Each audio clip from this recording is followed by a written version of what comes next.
আসসালামু আলাইকুম। আপনারা যেখান থেকে আমার ভিডিও দেখতেছেন সবাইকে আন্তরিক ধন্যবাদ। তো আমার আজকের আলোচ্য বিষয় হচ্ছে যে ইমাম শব্দটা আসলে কিভাবে ব্যবহার করা উচিত, কোথায় ব্যবহার করা উচিত না, এই বিষয় নিয়ে আমি একটু কথা বলবো। তার আগে আমি একটা ঘটনা বলি যে জানাবে রাসূলুল্লাহ সাল্লাল্লাহু আলাইহি সাল্লাম যখন মদিনার রাষ্ট্রনায়ক, ওই সময় কাব ইবনে জুহাইর নামে একজন আরবি একজন কবি ছিল। তিনি জানাবে রাসূলুল্লাহ সাল্লাল্লাহু আলাইহি সাল্লামের বিরুদ্ধে বিভিন্ন রকমের ব্যঙ্গ করে তিনি কবিতা লিখতেন। উনি একজন প্রসিদ্ধ কবি ছিলেন, কাব ইবনে জুহাইর। তো উনি এমনভাবে মুশরিকদেরকে ইন্ধন দিত, কবিতা লিখি, এবং জানাবে রাসূলুল্লাহ সাল্লাল্লাহু আলাইহি সাল্লাম এবং কোরআন সম্পর্কে সে বিভিন্ন রকমের মানে যা অসহনীয় এ ধরনের অনেক কবিতা সে লিখত। তখন জানাবে রাসূলুল্লাহ সাল্লাল্লাহু আলাইহি সাল্লাম তার রক্তকে হালাল ঘোষণা করলেন, অর্থাৎ ঘোষণা করলেন যে কাব ইবনে জুহাইরকে যেখানে পাওয়া যাইবে হয়তো তাকে বন্দি করতে হইবে, নয়তো তাকে হত্যা করতে হইবে। এই ঘোষণা দেওয়ার পরে কাব ইবনে জুহাইর সে কিছুটা ভীত সন্ত্রস্ত হয়ে পড়ল। তো কাব ইবনে জুহাইর উনি ছদ্মবেশে জানাবে রাসূলুল্লাহ সাল্লাল্লাহু আলাইহি সাল্লামের দরবারে উপস্থিত হইলেন। উপস্থিত হইয়া জানাবে রাসূলুল্লাহ সাল্লাল্লাহু আলাইহি সাল্লামকে কাব ইবনে জুহাইর বললেন যে, ইয়া রাসূলুল্লাহ, যদি কাব ইবনে জুহাইর আপনার কাছে আসে এবং সে যদি ক্ষমা চায় তাহলে আপনি কি করবেন? তখন রাসূলুল্লাহ সাল্লাল্লাহু আলাইহি সাল্লাম বললেন, সে যদি অনুতপ্ত হয় এবং সে তার ভুল বুঝতে পারে তাহলে তাকে ক্ষমা করিয়ে দেওয়া হইবে। তখন কাব ইবনে জুহাইর উনি বললেন যে আমি কাব ইবনে জুহাইর, এবং সাথে সাথে উনি একটা কবিতা আবৃত্তি করলেন, যে কবিতার নাম হচ্ছে বানাতুস সুয়াত। এই বানাতুস সুয়াত কবিতা লেখার পরে, এই কবিতাটা সে আবৃত্তি করার পরে জানাবে রাসূলুল্লাহ সাল্লাল্লাহু আলাইহি সাল্লাম তার চাদর মোবারক তাকে উপহার দিলেন।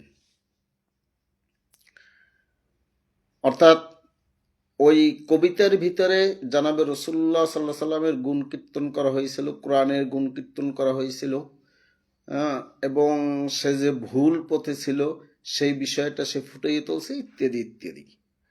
কিন্তু এমন একজন লোক ছিল কাব ইবনে জুহাইর, যাকে হত্যা করা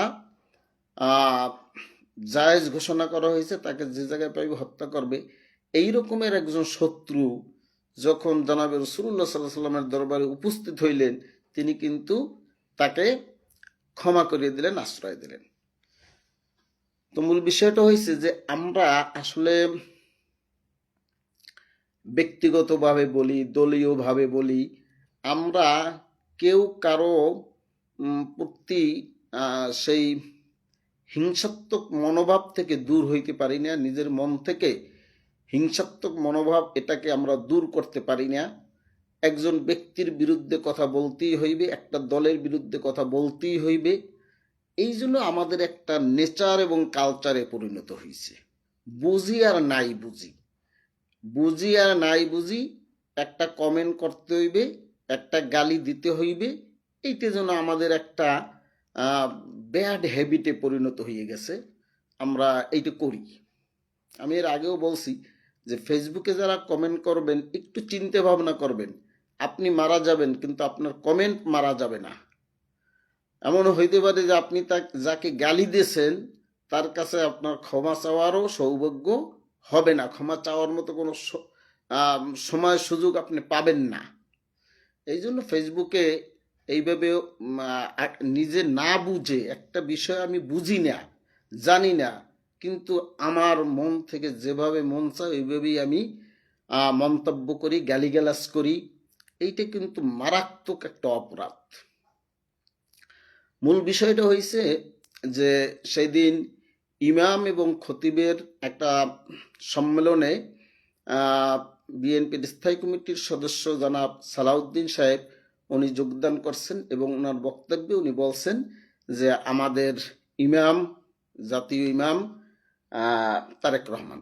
এই কথাটা বলার কারণে এমনভাবে ফেসবুকে মন্তব্য, এমনভাবে কমেন্ট, এমনভাবে গালিগালাজ করতেছে, যারা এই কমেন্ট করে তাদের আদৌ কোনো না আছে ইসলামিক জ্ঞান, না আছে জেনারেল জ্ঞান, তাদের কোনো জ্ঞান নাই, কিন্তু তারা গালিগালাজ করতে আছে।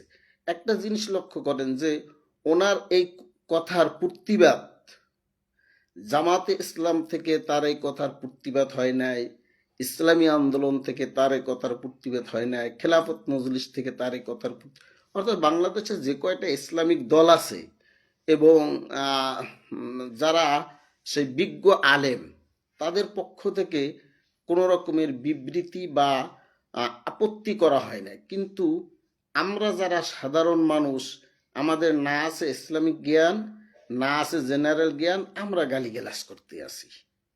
এইটা কিন্তু আসলে খুব ভয়াবহ একটা বিষয়, কারণ এইটা নিজের জন্যই ক্ষতি বইয়ে আনবে এহকাল এবং পরকালে। এখন আমি ইমাম শব্দটা নিয়ে মূলত আলোচনা করব এই জন্য, যাদের আসলে এই বিষয়টা জানা নাই, তাদের একটু বুঝতে সুবিধা হইবে। এই জন্য ইমাম আরবি যারা বোঝেন, আরবি সাহিত্য এবং আরবি যারা বোঝেন তারা আমার কথা বুঝবেন, এবং যারা না বোঝেন তারা আবার আমার এই কথা প্রয়োজনে একজন ভালো যারা আরবি বোঝে তাদের সাথে আলোচনা করবেন, দেখবেন আপনারও বুঝে আসবে। আরবি শব্দগুলোর ভিতরে আম এবং খাস আছে।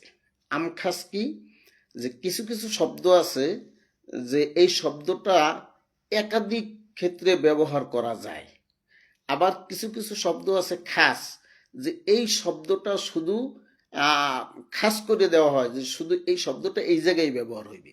যেমন মনে করেন রাসূল, এই রাসূল শব্দটা একমাত্র আল্লাহ যাদেরকে রাসূল হিসেবে আখ্যায়িত করছেন তাদের ছাড়া আর কারো নামের সামনে বা পিছনে রাসূল বসানো যাবে না। শব্দটা তাদের জন্যই খাস।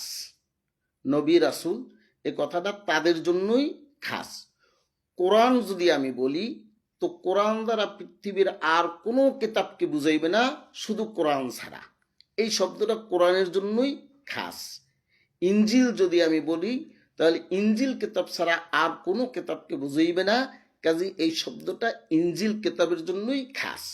এই রকমের কিছু শব্দ আছে খাস, আর কিছু শব্দ আছে আম, যে এই শব্দটা দিয়া একটা শব্দ দিয়া অনেক অনেক কিছু বুঝায়, মানে অনেকের সাথেই শব্দটা অনেক জায়গায় ব্যবহার করা যায়। সহজ কথা হয়েছে যে আম যে শব্দগুলা, এই শব্দগুলা অনেক জায়গায় ব্যবহার করা যায়। এখন ইমাম, ইমাম শব্দের অর্থ হচ্ছে নেতা। যদি আমি শব্দগতভাবে এটাকে বিশ্লেষণ করি, তাহলে সালাউদ্দিন সাহেব যা বলছে এটা শাব্দিক অর্থে ঠিক আছে, কিন্তু শরিয়া পরিভাষায় ইমাম কাদেরকে বলা হয়, শরিয়া পরিভাষায় শাব্দিক অর্থে কিন্তু ঠিক আছে। আর একটা বিষয় হইল যে এই শব্দটা বলার কারণে ইসলামের প্রতি কোনো রকমের অবমাননাকর কোনো কিছু হয় নাই, এবং সে শরিয়া বিরোধী কোনো কথা বলছে এরকমের কোনো কিছু হয় নাই, এবং বা সে ইসলাম বা মুসলমানকে গালি দিয়েছে, আল্লাহ আল্লাহ রসুলকে গালি দিয়েছে, বা কোরআনকে গালি দিয়েছে, এরকমের কোনো ঘটনা ঘটে নাই। তো আমরা খালি খেলি কেন এই বিষয়টা নিয়ে অহেতুক বাজে কমেন্ট কেন করি? তো আমি বলতেছিলাম যে ইমাম শব্দটা একটা শাব্দিক অর্থে, ইমাম শব্দের অর্থ হচ্ছে নেতা, শাব্দিক অর্থে ঠিক আছে, কিন্তু শরিয়া পরিভাষায় ইমাম কাদেরকে বলা হয়? শরিয়া পরিভাষায় যারা মুসলিম জাহানের খলিফা তাদেরকে ইমাম বলা হয়। যারা ইসলামিক গবেষক, যেমন ইমাম আবু হানিফা, ইমাম বুখারি, ইমাম মালিক, এরা হচ্ছে ইসলামিক গবেষক, এই জন্য তাদেরকে ইমাম বলা হয়। আর হইল যারা নামাজে ইমামতি করে তাদেরকে, অর্থাৎ অনেক এই ইমাম শব্দটা অনেক জায়গায় ব্যবহার হয়েছে। এবং অগ্রগামী যেই লোক নেতৃত্ব দেয়, পথ দেখায়, তাকে ইমাম ইমাম বলা হয়। এখন ইমাম শব্দটা কি অনেক জায়গায় ব্যবহার হয়। আর শাব্দিকভাবে নেতাকে ইমাম শাব্দিকভাবে বলা যায়, কিন্তু শরিয়া পরিভাষায় খলিফা, ইসলামিক গবেষক এবং নামাজে ইমামতি করে এদেরকেই সাধারণত ইমাম বলা হয়। তো মূল কথা হয়েছে যে এই ইমাম শব্দটা বলার কারণে সালাউদ্দিন সাহেব উনি যতটুকু পাপ না করছে, তার চেয়ে আমরা যারা বাজে কমেন্ট করতেছি আমরা কিন্তু অনেক বেশি পাপ করতেছি। একটা জিনিস আমাদের মাথায় রাখতে হবে যে নিজের চেহারাটা আগে আমি আয়নায় দেখি যে আমি কি করতেছি। সে তো কাউকে গালি দেয় না, কিন্তু আপনি সরাসরি তাকে গালি দিতেছেন, আপনি সরাসরি তারেক রহমানকে ব্যঙ্গ করতেছেন, আপনার কিন্তু পাপ হইতেছে, কিন্তু সালাউদ্দিন সাহেবের কিন্তু পাপ হয় নাই। কাজেই যারা ওই বিষয়টা নিয়ে অহেতুক বাড়াবাড়ি করতেছেন, অহেতুক কথা বলতেছেন, আমার মনে হয় যে এর থেকে বিরত থাকা উচিত। এতে করে আমরা নিজেরাই ক্ষতিগ্রস্ত হব।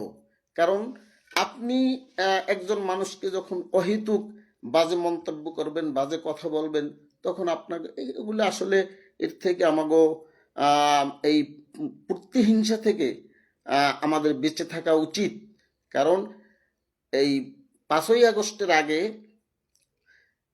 আওয়ামী লীগ সরকারের শুধু অতিরঞ্জিত কথাবার্তা এবং তাদের অহমিকা, এই কারণেই কিন্তু তাদের পতন হয়েছে, যে তাদের অতিরঞ্জিত কথাবার্তা এবং অহমিকা।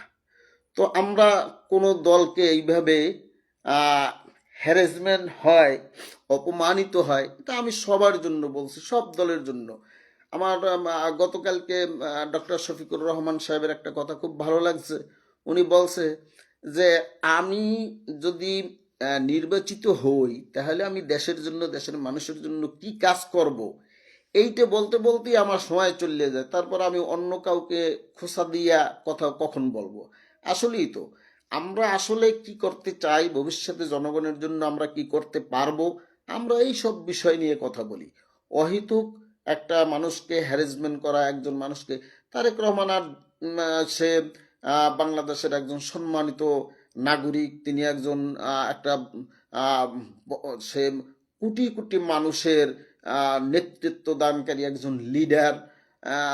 তাকে আপনি আমি যে আজেবাজে মন্তব্য করি, এগুলো থেকে আমাদের বিরত থাকতে হবে। এগুলো করা ঠিক হবে না। আর এগুলো করলে আপনি যে খুব লাভবান হবেন তাও তো আমার মনে হয় না যে আপনি খুব লাভবান হইতেছেন, তাও না। কিন্তু আপনি যখন একটা বাজে কমেন্ট করতেছেন, আপনাকে আবার 5টা রিপ্লাই বাজে কমেন্ট আপনার গোডাউনে ঢুকতে আছে। তো আমরা এগুলা পরিহার করি, এগুলা থেকে যেন আমরা মুক্ত থাকতে পারি। আমরা একটা সুন্দর, স্বনির্ভর, সোনার বাংলাদেশ যদি গড়তে চাই, তাহলে আগে আমাদেরকে সোনার মানুষ হইতে হইবে। আমরা যদি সোনার মানুষ না হইতে পারি, তাহলে আমরা সোনার বাংলাদেশ গড়া আমাদের পক্ষে সম্ভব না। তো সবাইকে ধন্যবাদ। আসসালামু আলাইকুম।